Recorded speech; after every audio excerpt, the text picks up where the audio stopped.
Todo lo que respira, alabe a Jehová. Varias veces lo dijeron. Vayamos al Salmo 150. Allí se encuentra este versículo, el Salmo 150, versículo 6. Con esto, quizás muchas veces en su vida se habrá preguntado, ¿para qué nació? ¿Para qué Dios lo formó? ¿Para qué lo creó? ¿Para qué estoy en la vida? ¿Por qué? ¿Para qué? Y tantas preguntas, ¿no? Y Dios va respondiendo a través de su palabra. Y esta es una pregunta. Usted nació para alabar y adorar a Dios. ¿Amén? Se lo digo desde el principio. Y este es el título del mensaje también. Le hagamos este salmo. Y vamos a tratar de entender lo que es la alabanza y quizás la diferencia con la adoración. A veces pensamos que es lo mismo porque es hacia el mismo Dios, pero es distinto en su forma, es distinto en su base.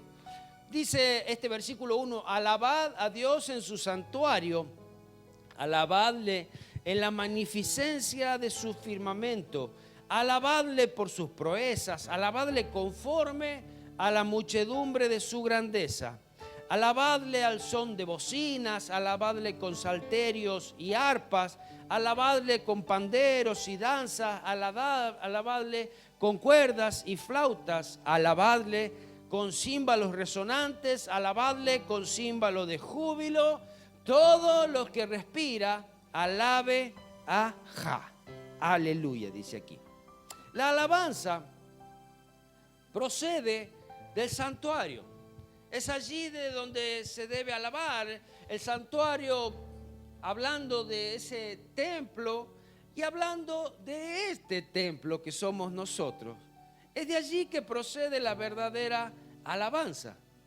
Porque no va a proceder una alabanza de un templo donde no hay corazones. Es necesario que allí dentro de ese templo, de ese santuario, de ese lugar donde adoramos a Dios, haya corazones, personas. Y dice el Salmo 149, el anterior, el versículo 1, la segunda parte de este versículo dice, su alabanza sea en la congregación de los santos. Amén. Es necesario que esa alabanza a Dios, si bien es particular, pero también es ese momento de gratitud y de exaltación, todos juntos hacia Dios. Amén. Alábenlo por sus obras poderosas. Cuando dice en la magnificencia, alabarle por sus proezas, es alabarle por sus obras poderosas. Como dice en el Salmo 150, versículo 2, pero en la traducción nueva traducción viviente, perdón. Alabadle conforme a la inmensidad de su grandeza. ¿Por qué le alabamos a Dios? Porque Él es tan grande, tan inmenso. No hay razón para poder imaginarnos o meterlo en la cabeza o meterlo aún en una estatua, en una imagen, en un santuario, en un templo. No hay cómo meterlo a Dios. Pero ese Dios tan grande puede entrar en nuestros corazones. Amén. Y es allí, dice, alabadlo, porque Él es grande. Es tan grande que no hay nada pequeño en Él. Ni hay nada que sea más grande aparte de Él. No hay nada en Él tan pequeño y no hay nada con que podamos compararlo. Es que aún la tierra está en sus manos. ¿Con qué debemos alabar a Dios? Dice en Romanos capítulo 12, desde el versículo 1. Así que hermanos, el versículo 1 voy a leer. Así que hermanos, os ruego por la misericordia de Dios que presentéis vuestros cuerpos en sacrificio vivo. ¿Con qué?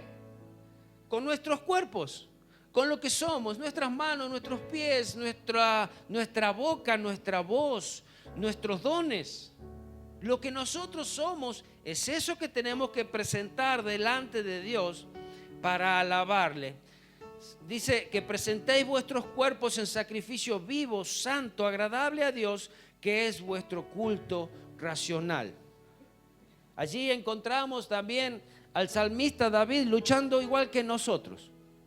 A la hora de alabar a Dios y hay que aplaudir quizás, ¡ay, qué difícil que es! Y hay momentos que podemos quizás danzar en su presencia y qué difícil que es mover las piernas. Y hay momentos que debemos gritar y debemos cantar y nuestra boca no quiere.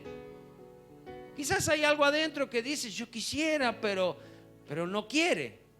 Y el salmista David se encontraba quizás en esta situación y decía en el Salmo 103, versículo 1 y 2, bendice alma mía a Jehová, como poniéndose detrás de su alma y tratándola de empujar, quizás levantando sus manos, apretándola para que cante. Bendice alma mía y bendiga todo mi ser su santo nombre. Que no quede una fibra de mi cuerpo, que no quede nada de mí que no alabe a Dios. Porque pensamos que tan solamente alabar a Dios es mover nuestras bocas y que pase el tiempo y que pase el momento de la alabanza y bueno, ya que pase la reunión también. No es eso. Es que realmente de nosotros salga una alabanza a Dios. Bendice, alma mía, Jehová, y todo mi ser bendigan su santo nombre. Bendice, alma mía, Jehová, y no te olvides de ninguno de sus beneficios. No te olvides que Él es bueno, que Él ha sido bueno, y será bueno contigo. No te olvides de ninguno de sus beneficios. Amén. Pensamos, ¿y por qué le voy a dar gracias a Dios? ¿Y para qué hoy? La verdad que hoy fue un día bastante pésimo, cosa que nos pasa a todos. Pero alaba a Dios. Si estás triste, si estás contento, si estás en necesidad, alaba a Dios. Nuestra expresión exterior indica realmente casi lo que hay en nuestro interior. Cuando nosotros alabamos a Dios y lo hacemos con alegría y lo hacemos con júbilo y aplaudimos y levantamos nuestras manos y a veces hasta nuestros cuerpos se mueven para ello, eso indica lo que hay en nuestro interior. Porque de pronto a veces podemos alabar a Dios y estar allí sentados y quietitos y ni movemos nuestras bocas. Así está nuestro interior. Tranquilo, así está nuestro interior. Tranquilo, sentadito, sin intención de alabar. Prefiero que lo haga el otro que canta mejor o más fuerte. O que yo para parecerme que canto tan feo. No, allí, fuerza. Y es para Dios. Estos versículos 3 al 5 en este Salmo 150 aún nos indica con qué alabar a Dios.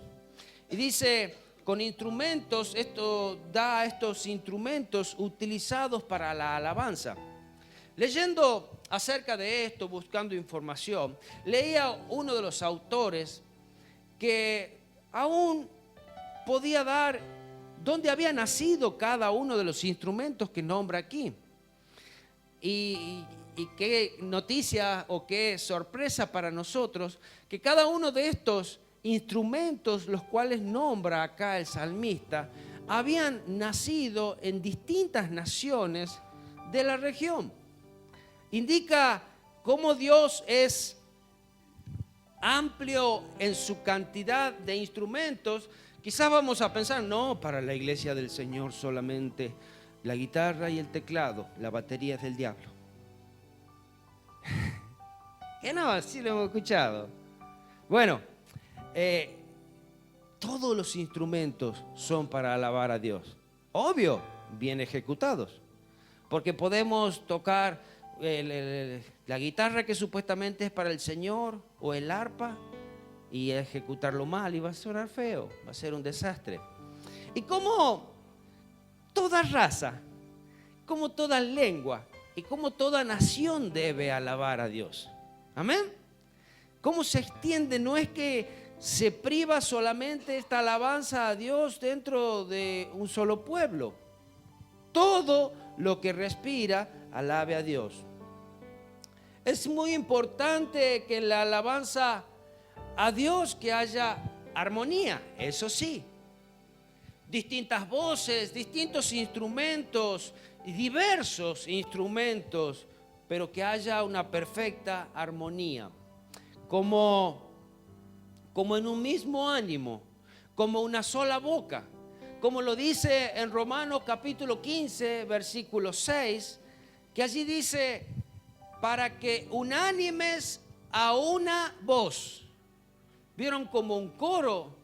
No que de pronto yo vaya cantando mi canción, el otro vaya cantando su canción, o a mí no me gusta esa y yo voy a cantar esta. Particularmente, tengo un oído medio desastroso para la música, y voy a seguir al que cante más fuerte, al que cante más melodioso, más armonioso. A una sola voz y allí entonar canciones a Dios. Dice, para que unánimes a una voz glorifiquéis al Dios y Padre nuestro Señor Jesucristo. Amén. Allí, con una sola voz, con voz fuerte. ¿Quién debe alabar a Dios? Lo dijeron al versículo. ¿Quién? Todo lo que respira, alabe, ajá, dice aquí, aleluya.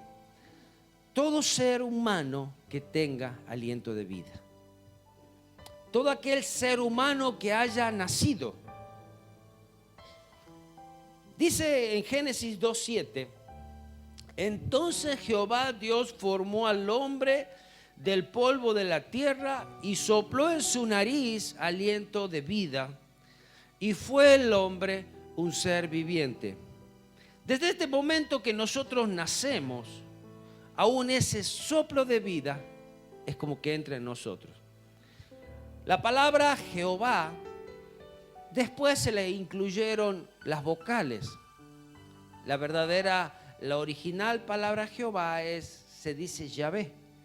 Pero abreviando este Jehová, es como suena como tan solamente un suspiro.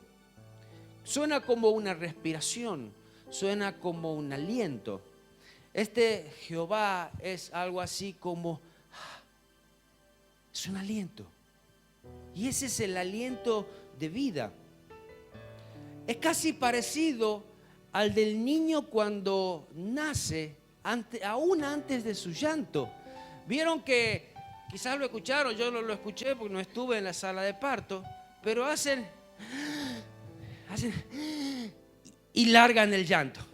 A ver, las madres que estuvieron y que pudieron escuchar, ¿confirman eso? Bien, gracias a las madres que lo pueden confirmar. Es como que entra ese aliento y ¡guau! Es como esa alabanza y ya va como una parte renegando. ¡Ay, entro a este mundo! Yo estaba tan cómodo allí en el vientre y ahora tengo que salir a luchar para respirar, para comer, para no pasar frío, llorar para que me den de comer. Estaba tan bien. Y el último suspiro del hombre es: desde nuestro nacimiento hasta nuestra muerte, pronunciamos el nombre de Dios. Es este nombre. El niño aspirando y el que muere exhalándolo. Amén. ¿Entendido? ¿Sí? Y cómo durante toda nuestra vida, todo lo que respira, alabe a Jehová. Amén. No te puedes escapar. ¿Tú respiras? ¿Sabe cómo se hace para saber si uno está respirando? Acérquele un vidrio así en la naricita. Y lo habrá hecho con su bebé. Se habrá arrimado así, escuchando a ver si respira. No tienen, a veces no se mueven para nada. Y usted quizás pone allí un espejito y ese espejito se empaña un poquito. Respira todavía. ¿Eh? Todo lo que respire, alabe a Jehová. Pero la adoración es un poquito distinta. Es hacia el mismo Dios. para hacerlo de la manera correcta no es solamente cantar. No es solamente cantar canciones lentas, como se dice. Muchas veces hay algo que escuchamos entre los que dirigimos los cultos. Canto 2 canciones rápidas, 3 canciones rápidas y 2 lentas. No es así. Parece, pero no es así. No es que yo canto 2 canciones lentas y esas son las canciones de oración, de adoración. No es que la canción de adoración son canciones aburridas. No es que son canciones tristes, no es canciones que me hacen llorar, no son canciones que me tocan el sentimiento. No, para adorar debemos hacerlo en espíritu y en verdad. ¿Puede la canción que está siendo ejecutada ayudarnos a orar, ayudarnos a adorar? Pero la adoración no nace de una canción, la adoración nace del corazón. La adoración nace del espíritu. Podemos quizás nunca adorar. Podemos. Decía en San Juan el apóstol en el versículo 4, capítulo 4, versículos 23 y 24. Dice: mas la hora viene y ahora es cuando los verdaderos adoradores adorarán al Padre en espíritu y en verdad, porque también el Padre tales adoradores busca que le adoren. Dios es espíritu y los que le adoran en espíritu y en verdad es necesario que le adoren. Hay una clase de adoradores. No son aquellos tan solamente que pueden cantar canciones lentas, porque si no, Luis Miguel, Enrique Iglesias y cuántos otros más podrían ser adoradores. Ellos no son adoradores. Ellos cantan canciones al amor, cantan a la mujer, cantan al sentimiento, pero no cantan a Dios. Estas clases de adoradores, aquellos que adoran en espíritu y en verdad, son los que Dios busca. Y si Dios busca, ¿será porque sobran? Es porque no hay. Es porque no se los encuentra. Es porque no es tan fácil de encontrarlos. No somos seres espirituales si no hemos entregado nuestra vida a Dios. Si el Espíritu Santo no habita en nosotros y si nuestro espíritu no se comunica con el Espíritu de Dios, eso es espiritual. Eso es poder adorar en espíritu, donde mi espíritu se conecta con el de Dios. No tan solamente que yo canto una canción romántica a Dios. Y en verdad, ¿qué es verdad? Dice que su palabra es verdad. ¿Y sabe qué es verdad? Lo que nosotros podemos decirle, lo que realmente nos pasa. Verdad es que, Señor, yo me siento mal. Señor, yo estoy bien. Señor, yo te necesito, Señor. Y lo único verdad que a veces podemos decir es: mi nombre es tanto. Mi nombre es casi lo único que podemos decir en verdad, porque muchas veces decimos: Cristo, yo te amo. Y no le amamos, porque hacemos lo que nosotros queremos. Él busca de este tipo de adoradores. Para poder ir entendiendo un poquito más qué es la adoración, algunos ejemplos he encontrado aún en la Biblia, y uno de ellos se encuentra en la parábola del trigo y la cizaña. Vayamos allí hasta el libro de Mateo, capítulo 13. En esta actitud del hombre y del corazón del hombre, representado aquí en la creación de Dios. Dice aquí en Mateo capítulo 13, versículo 24.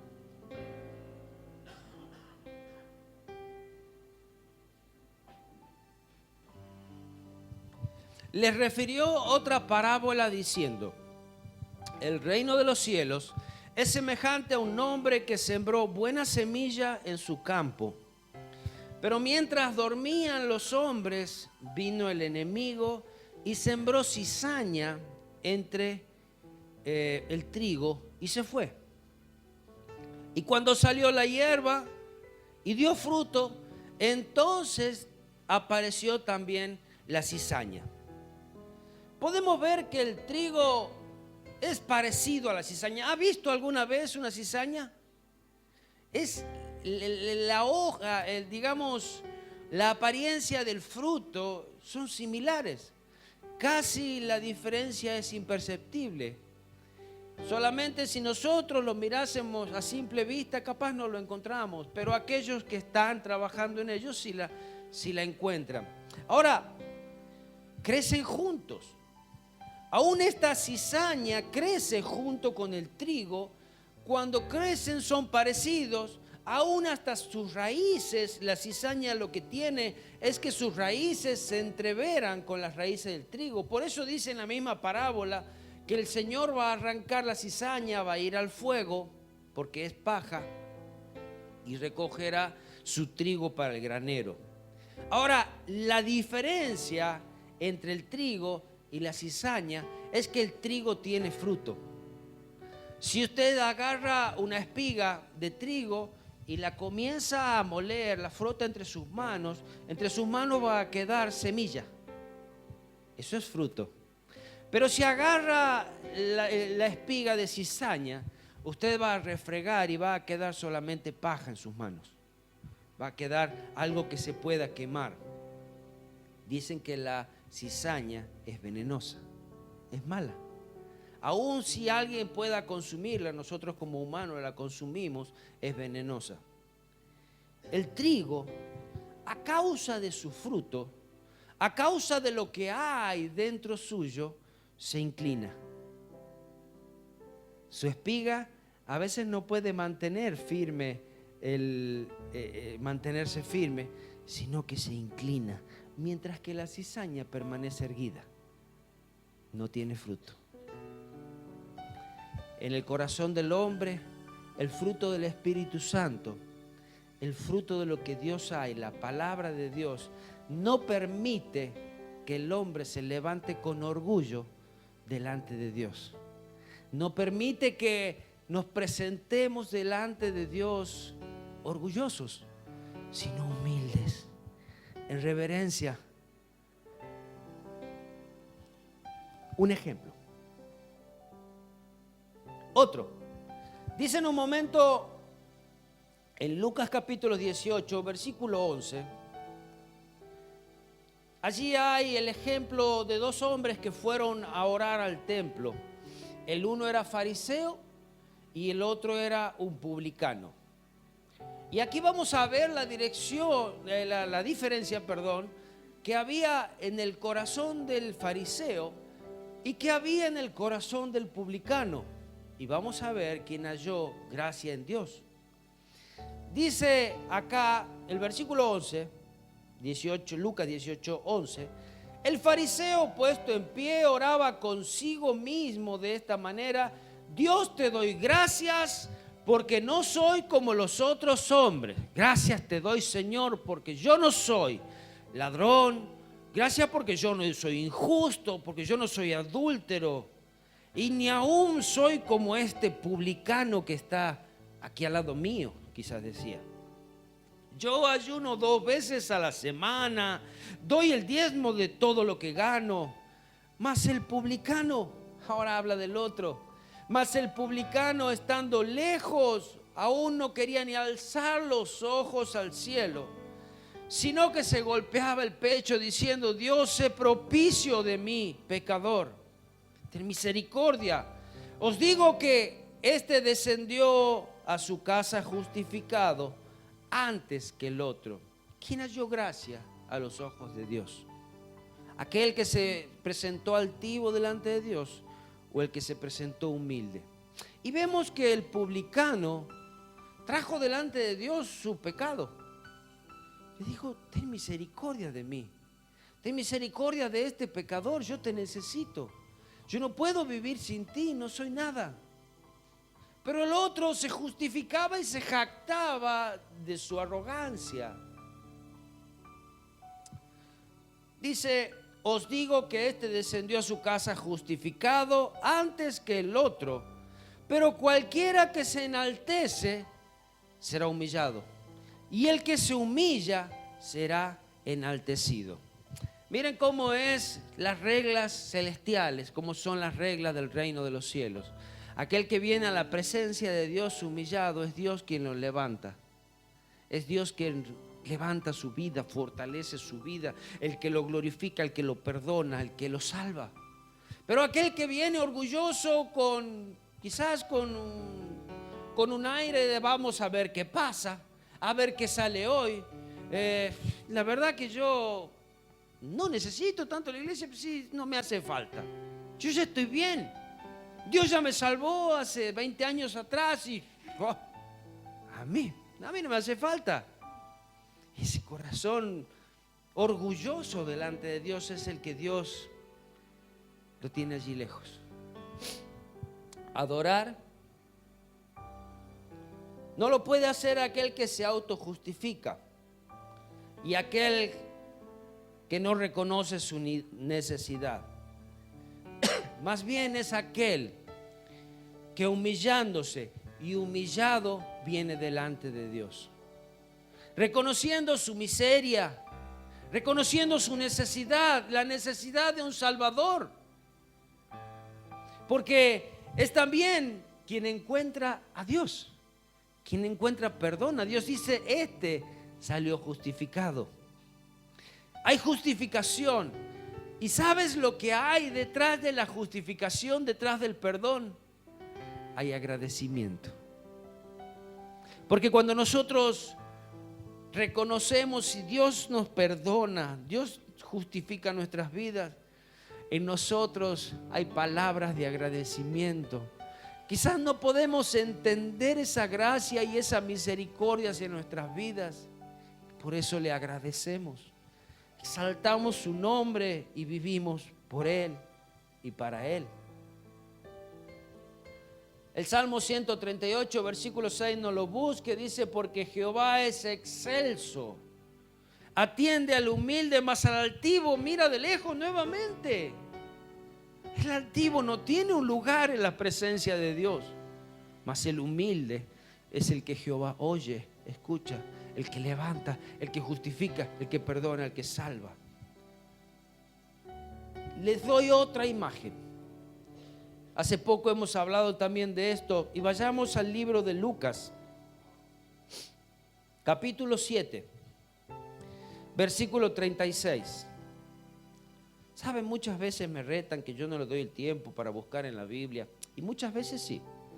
Reconozco que algunos versículos los paso muy rápido.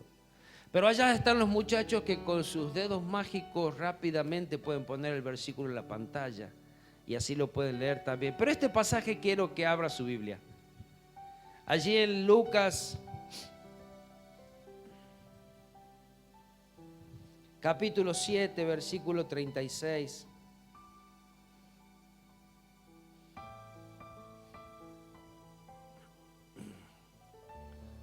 Dice así la historia. Uno de los fariseos rogó a Jesús que comiese con él. Y habiendo entrado en casa del fariseo, se sentó a la mesa. Entrando una mujer de la ciudad que era pecadora, al saber que Jesús estaba a la mesa en casa del fariseo, trajo un frasco de alabastro con perfume. Y entrando detrás de él a sus pies, llorando, comenzó a regar con lágrimas sus pies y los enjugaba con sus cabellos y besaba sus pies y los ungía con el perfume. Cuando vio esto el fariseo que le había convidado, dijo para sí, si fuera profeta, conocería quién y qué clase de mujer es la que le toca, que es pecadora. Entonces respondiendo Jesús le dijo, Simón, una cosa tengo que decirte. Y él le dijo, di, maestro. Un acreedor tenía 2 deudores. El uno le debía 500 denarios y el otro 50. Y no teniendo ellos con qué pagar, perdonó a ambos. Di pues, ¿cuál de ellos le amará más? Respondiendo, Simón dijo: pienso que aquel a cual perdonó más. Y él le dijo: rectamente has juzgado. Y vuelto a la mujer, dijo a Simón: ¿ves a esta mujer? Entré en tu casa y no me diste agua para mis pies, mas esta ha regado mis pies con sus lágrimas y los ha enjugado con sus cabellos. No me diste beso, mas esta desde que entré no ha cesado de besar mis pies. No ungiste mi cabeza con aceite, mas esta ha ungido con perfume mis pies. Por lo cual te digo que los muchos pecados le son perdonados, porque amó mucho. Mas a aquel a quien se le perdona poco, poco ama. Y a ella le dijo: tus pecados te son perdonados. Y los que estaban juntamente sentados a la mesa comenzaron a decir entre sí: ¿quién es este que también perdona pecados? Pero él le dijo a la mujer: tu fe te ha salvado, ve en paz. Simón era un fariseo. Era uno de los fariseos que también quería conocer a Jesús. Jesús aceptó la invitación a su casa. Jesús fue a su casa. Y entrando a su casa, sentado a la mesa, allí llegó una mujer. Esta mujer que quizás metiéndose en un lugar donde ni siquiera la habían invitado. Imagínate, Simón viendo a esta mujer pecadora en su casa, dentro de su corazón decía: ¡ay, este tan pecador viene a mi casa! Dado que los fariseos ni hablaban con pecadores, porque pensaban que se iban a contaminar. No estaban cerca de ellos, porque su arrogancia, su altivez, su estatus, sus ropas no permitían juntarse con pecadores, dado que Cristo vino a salvar. Pero Jesús era de aquellos que aún comía con los pecadores. No era el pecado que aceptaba de ellos, porque amaba su vida, y lo hemos visto que hasta dio su vida por los hombres, para que puedan ser libres de esos pecados. Le decía Jesús a este fariseo: desde que entré, cuando ya apenas entré, tú no me diste beso.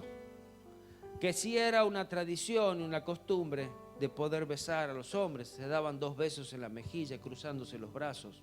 Lo expliqué la vez pasada. No lo había besado. Ya la primera descortesía, podríamos decir. Al huésped que llevaba, dado que usaban sandalias, los caminos eran de tierra, se ensuciaban los pies, dice: no lavaste mis pies, no ungiste mi cabeza. Sentarse a la mesa no era como la mesa que nosotros hoy tenemos. Se sentaban en algo así como un almohadón y medio de costado. Los pies quedaban para allí, para el costado. Y allí comían de una bandeja puesta en medio. Pero esta mujer ni siquiera tuvo podríamos decir, el tupé, la valentía de acercarse por delante de Jesús, sino que su vergüenza y su miedo quizás a ser, ¿cómo se dice?, que la corra Jesús, rechazada, gracias, fue por atrás. Y allí arrodillándose, con sus mismas lágrimas comenzó a lavar los pies de Jesús.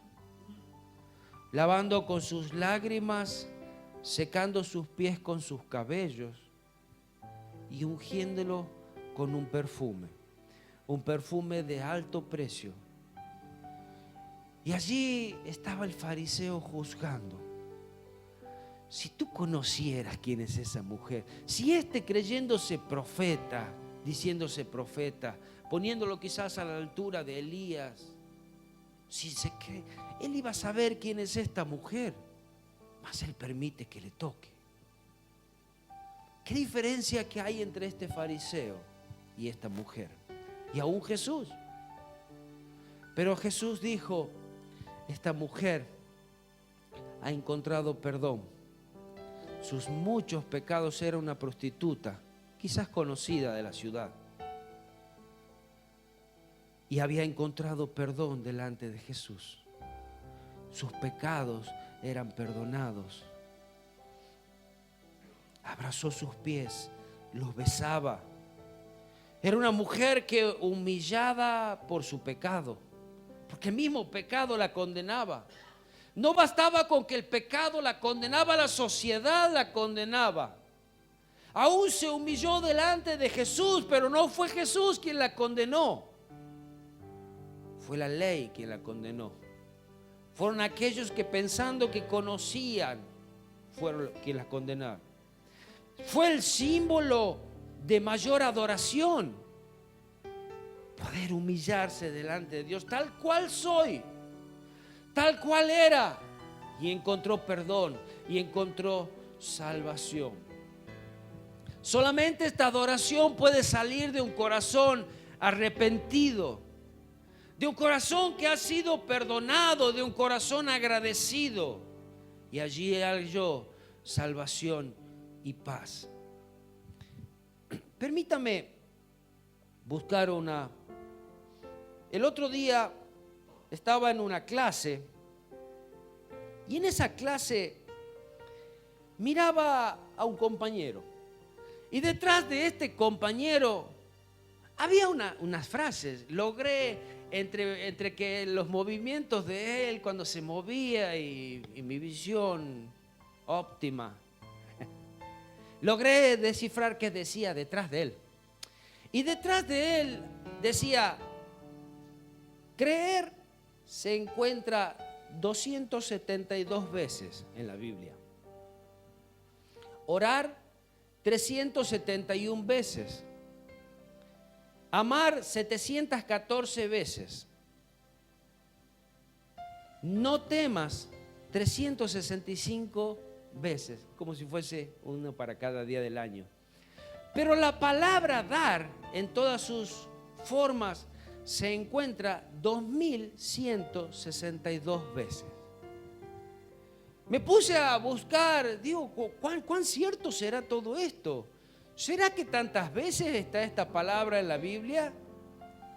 Y me puse a buscar en mis libros, y sí, realmente no las conté, pero es aproximado. La palabra dar en sus distintas acepciones aparece más de 2000 veces. Pensamos que cuando venimos ante Dios, la obligación de Dios es: dame. ¿Sabes? Y una de ellas, cuando Jesús se acercó a la mujer samaritana para pedirle agua, le dijo: dame. Venimos ante Dios a dar. Y obvio, recibimos porque Él prometió que nos iba a dar y que nos iba a colmar de sus bendiciones, de su amor, de su prosperidad. Pero el primero dice: dame, dame. Así que cuando te acerques delante de Dios, no vayas a pedirle, dale. Muchas veces va a ser tu vida, desde el vamos es nuestras vidas. Dale tu arrepentimiento. En algunas ocasiones va a ser tu ofrenda, tu dinero. En otras va a ser arrepentirte, dar tu orgullo, humillarte delante de Él. Te dice: dame. Mira, aparece 3 veces más la palabra dar que amar.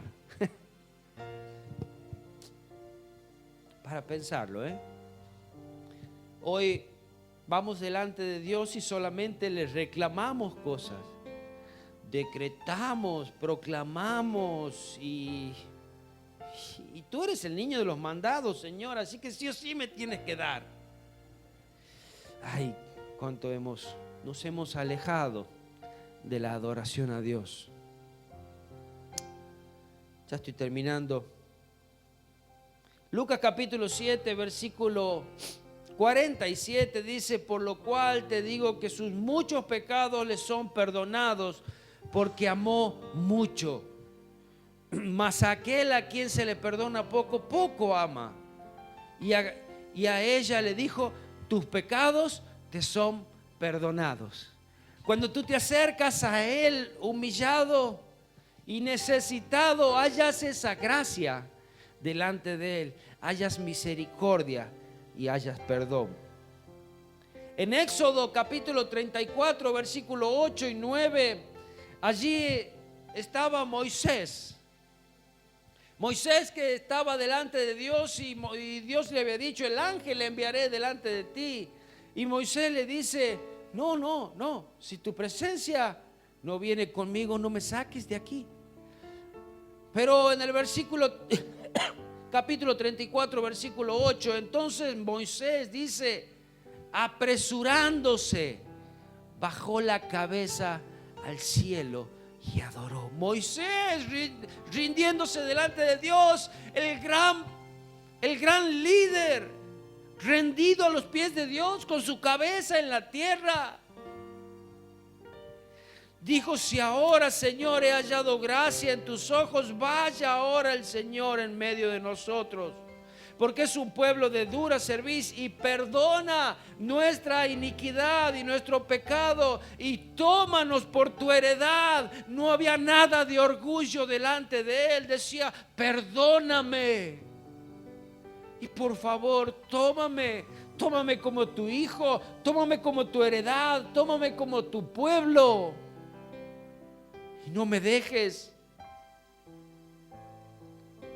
Moisés podría haberse levantado y decirle a Dios: pará, me metiste en esto y más vale que ahora lo soluciones. No, estaba por favor pidiéndole a Dios: ten misericordia de nosotros. Adoro a Dios.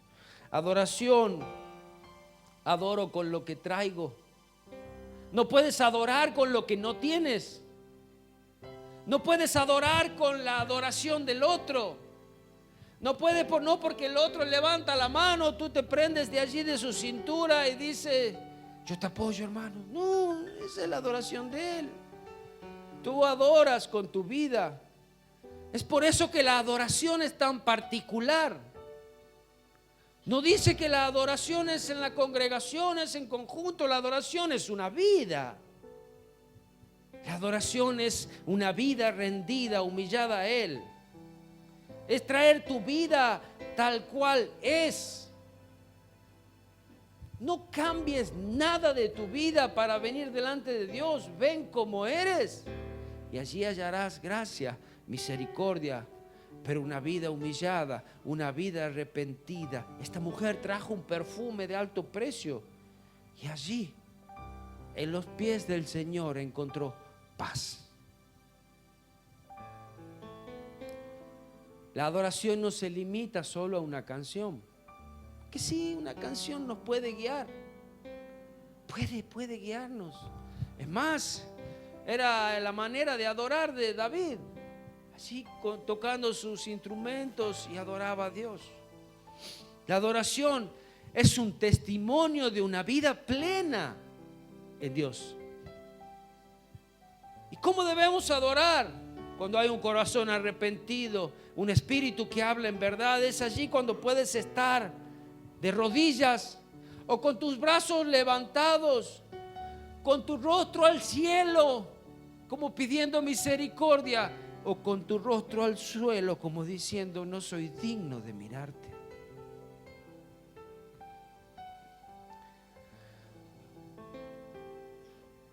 Lo que sobran son palabras de amor que salen de nosotros y agradecimiento.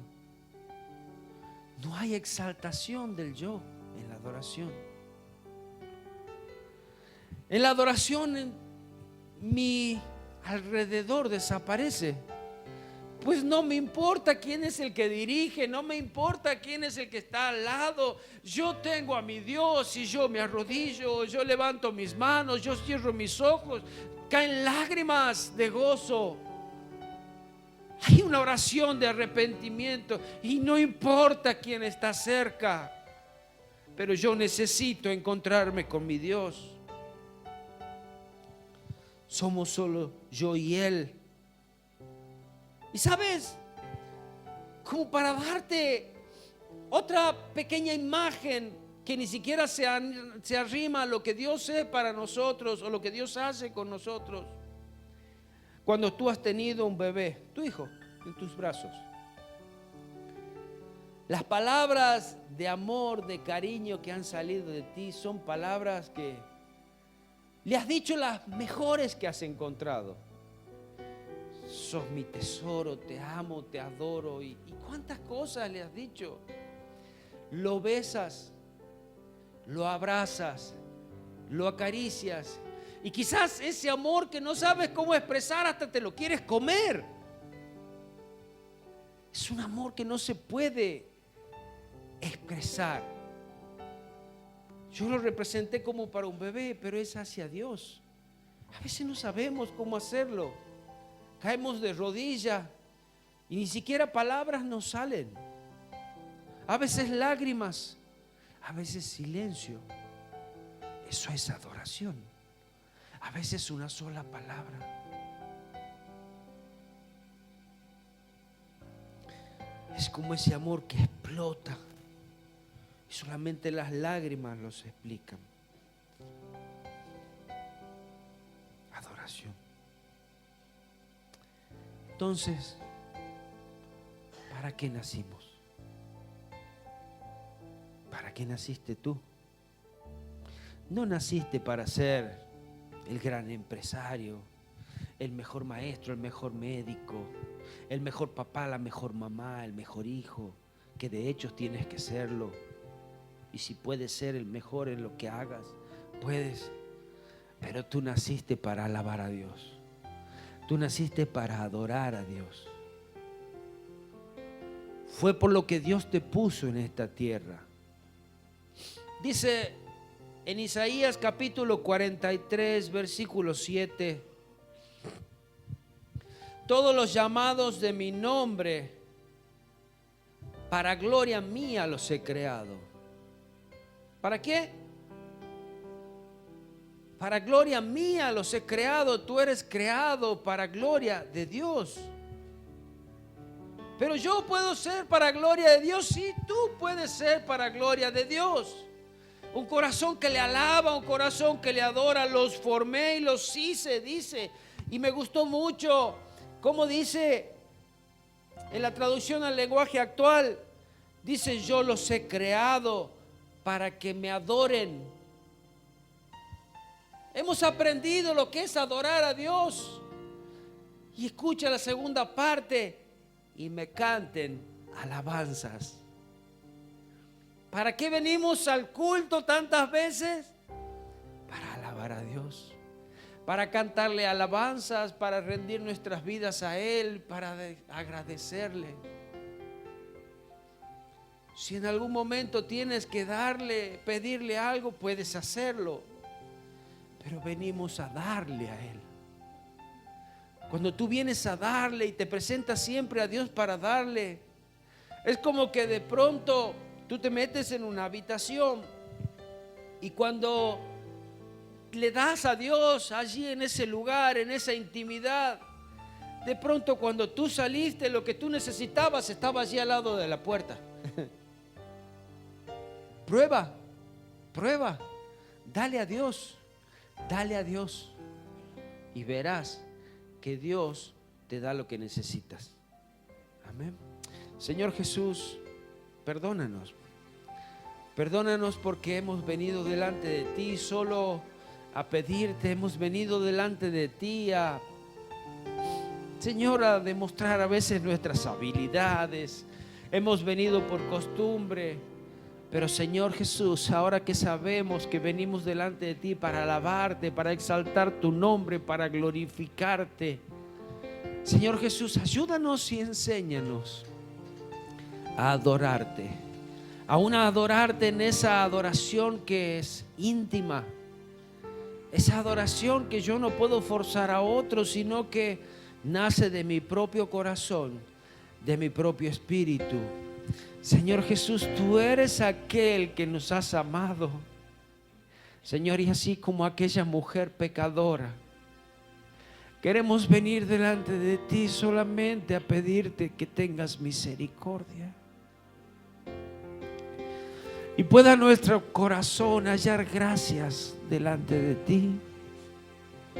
Perdónanos, perdónanos, perdónanos. Y puedan nuestras vidas rendirse delante de ti, exaltándote a ti por sobre todas las cosas. Y una vida rendida delante de ti, no solamente en la iglesia o en nuestra casa, sino en todo lugar donde estemos. Señor, una comunión directa contigo, donde nuestros espíritus se unen con el tuyo. Señor, donde aún mi mente está en constante adoración hacia ti. Señor Jesús, necesitamos tanto de ti. Ten misericordia, Señor. Seas tú alabado, seas tú exaltado, Señor Jesús.